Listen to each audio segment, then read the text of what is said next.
She lost everything, until a stranger changed her life forever.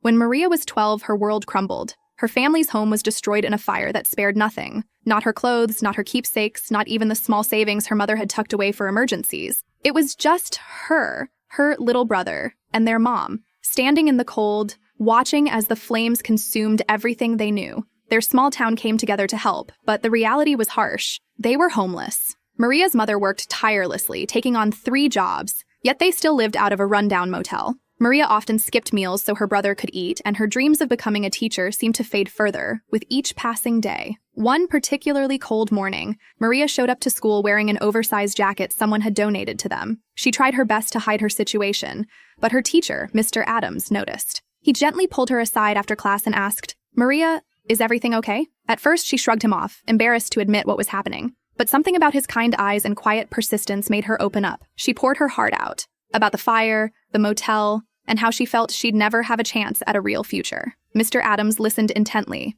"Maria," he said, "life has a way of throwing the hardest tests at the strongest people. You're stronger than you know." The very next day, Mr. Adams came to class with an announcement. The school was starting a fundraiser, and the proceeds would go to help a very special family get back on their feet. Though he didn't name names, Maria's cheeks flushed as her classmates rallied around the cause. They sold baked goods, hosted car washes, and even performed a charity talent show. Within a month, they had raised enough money to cover a deposit for an apartment. But that wasn't all. Mr. Adams had also reached out to a local scholarship foundation, sharing Maria's story and her dream of becoming a teacher. The foundation awarded her a full scholarship to the local college, ensuring that her future wasn't just saved, but secured. Years later, Maria stood in front of her own classroom, chalk in hand and tears in her eyes, as she told her students about the teacher who had saved her life. "Kindness changes lives," she said, "and I'm living proof."